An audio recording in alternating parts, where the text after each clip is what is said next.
इधर भी गधे हैं, उधर भी गधे हैं, जिधर देखता हूँ गधे ही गधे हैं। घोड़ों को मिलती नहीं घास देखो, गधे खा रहे हैं च्यवनप्राश देखो। घोड़ों को मिलती नहीं घास देखो, गधे खा रहे हैं च्यवनप्राश देखो। ओम प्रकाश आदित्य जी की लिखी हुई एक हास्य व्यंग भरी कविता है, इधर भी गधे उधर भी गधे।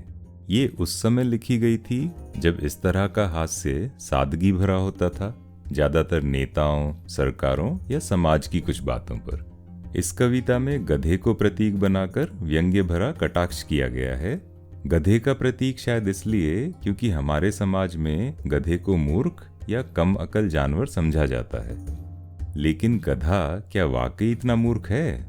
गधा या गधा, जिसे संस्कृत में गर्दभ या सावनंदन या सावन पुत्र भी कहा जाता है, और इंग्लिश में डोंकी और एस।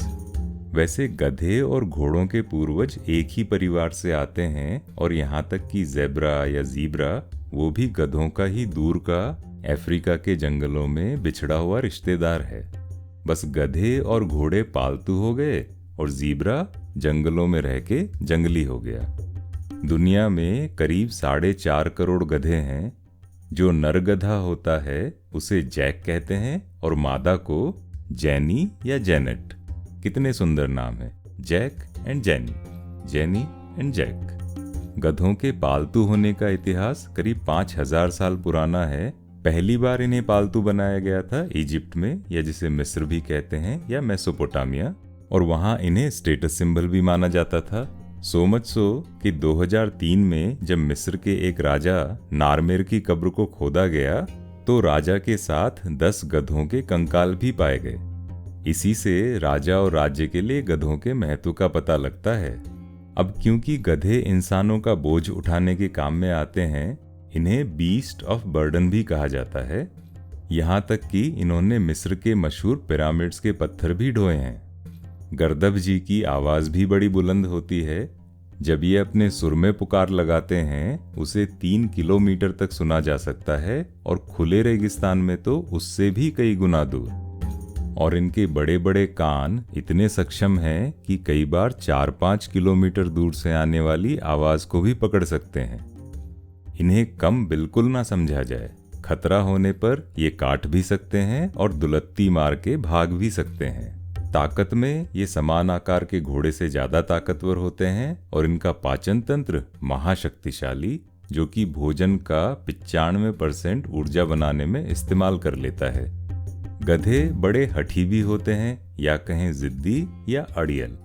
हजरते दाग जहां बैठ गए बैठ गए। इनकी सर्वाइवल इंस्टिंक्ट बड़ी जबरदस्त होती है। जिस काम में इन्हें खतरा लगता है नहीं करेंगे, और जब तक ये आप पे विश्वास न करें आसानी से कोई काम भी नहीं करेंगे। गधों ने दुनिया भी बहुत घूमी है। ये कोलंबस के जहाज पे सवार होके पहली बार अमेरिका पहुंचे थे, और 19वीं शताब्दी के गोल्ड रश में बड़ी महत्वपूर्ण भूमिका भी निभाई थी। मैक्सिको में आज भी गधों की चौथी बड़ी जनसंख्या है। अव्वल नंबर पर हैं चीन और पाकिस्तान। हंसिए मत, जो है सो है। समाज गधों को कितना ही मूर्ख समझे, किंतु प्राणी विज्ञान के हिसाब से ये काफी समझदार, सावधान और दोस्ताना प्राणी हैं, जो हमेशा सीखने के इच्छुक, जिज्ञासु और बड़े ही विनोद प्रिय होते हैं। ये तो हुआ गधा पुराण। चलिए अब ओम प्रकाश आदित्य जी की कविता भी सुन लेते हैं। इधर भी गधे हैं, उधर भी गधे हैं, जिधर देखता हूँ गधे ही गधे हैं। इधर भी गधे हैं, उधर भी गधे हैं, जिधर देखता हूँ गधे ही गधे हैं। गधे हंस रहे आदमी रो रहा है, हिंदोस्तां में ये क्या हो रहा है। गधे हंस रहे आदमी रो रहा है, हिंदोस्तां में ये क्या हो रहा है।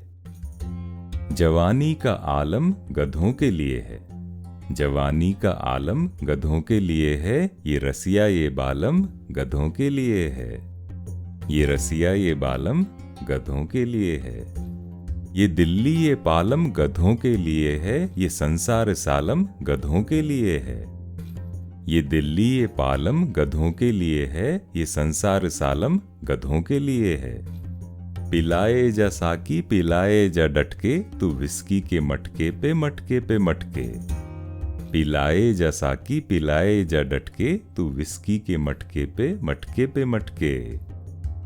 मैं दुनिया को अब भूलना चाहता हूँ, गधों की तरह झूमना चाहता हूँ। मैं दुनिया को अब भूलना चाहता हूँ, गधों की तरह झूमना चाहता हूँ।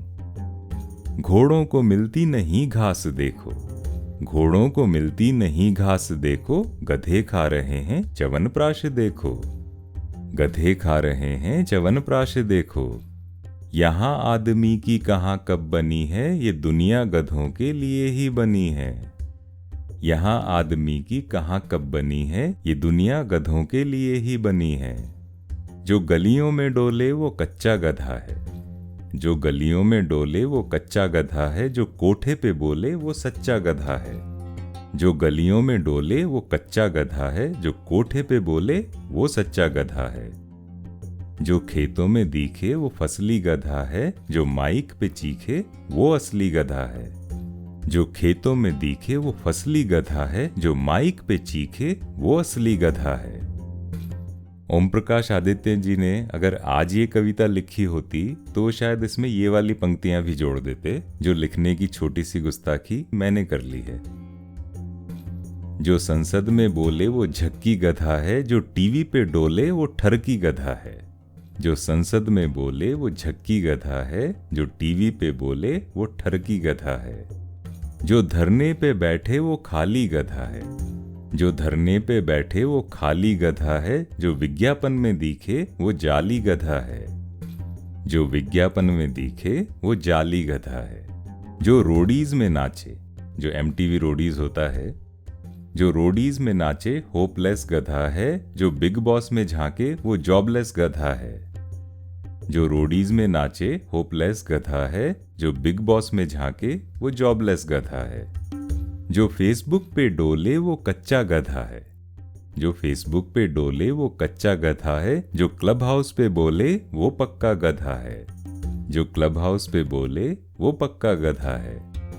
जो ट्विटर पे रैंके वो वेरीफाइड गधा है। ब्लू टिक को याद कीजिए। जो ट्विटर पे रैंके वो वेरीफाइड गधा है, जो इंस्टाग्राम पे फेंके वो फोटोजेनिक गधा है। जो इंस्टाग्राम पे फेंके वो फोटोजेनिक गधा है। अब वापस ओम प्रकाश आदित्य की पंक्तियों पर आते हैं और अगली पंक्तियों पर गौर कीजिए। कवि डर रहे हैं कि उन पे कहीं कोई मानहानि का दावा ना ठोक दे, इसलिए वो अपने बचाव में डिनायल मोड में जा रहे हैं कि वो तो नशे में बहक गए थे। कवि कहते हैं, मैं क्या बक गया हूँ ये क्या कह गया हूँ, मैं क्या बक गया हूँ ये क्या कह गया हूँ, नशे की पिनक में कहाँ बह गया हूँ। मैं क्या बक गया हूँ ये क्या कह गया हूँ, नशे की पिनक में कहाँ बह गया हूँ। मुझे माफ करना मैं भटका हुआ था, वो ठर रहा था भीतर जो अटका हुआ था। मुझे माफ करना मैं भटका हुआ था, वो ठर रहा था भीतर जो अटका हुआ था। अब ये बात वैसी ही हो गई जैसे आजकल के ट्विटर शूरवीर पहले तो कुछ भी अनाप शनाप पोस्ट कर देंगे और जब बैकलैश होगा तो कह देंगे कि जी मेरा तो अकाउंट हैक हो गया था। बहरहाल ओम प्रकाश आदित्य ने बड़ी ही शानदार हास्य व्यंग और कटाक्ष की कविता लिखी है। इस कविता से पता लगता है कि पहले का हास्य व्यंग्य कटाक्ष कितना सादगी भरा और सरल होता था। आजकल के स्टैंड अप कॉमेडियन जैसा नहीं कि पहले तो किसी के ऊपर भी कीचड़ उछाल दें और उसका ठीकरा फोड़ दें फ्रीडम ऑफ स्पीच के सर। फ्रीडम ऑफ स्पीच की वकालत तभी तक करेंगे जब तक कीचड़ उनके खुद के कपड़ों पर ना गिरे। हमारा कटाक्ष कटाक्ष, तुम्हारा कटाक्ष ट्रोलिंग। बहरहाल मैं हूं अरिसुदन और ये पॉडकास्ट है कुछ अच्छी अच्छी कविताओं की, आशावादी कविताओं की, हास्य व्यंग्य की कविताओं की, श्रृंगार रस और वीर रस की कविताओं की। अगर आप इस पॉडकास्ट में अपनी पसंद की कोई कविता सुनना चाहते हैं तो अवश्य बताएं। आप मुझसे जुड़ सकते हैं इंस्टाग्राम, फेसबुक, लिंक्डइन के माध्यम से, लिंक यहीं दिए हुए हैं।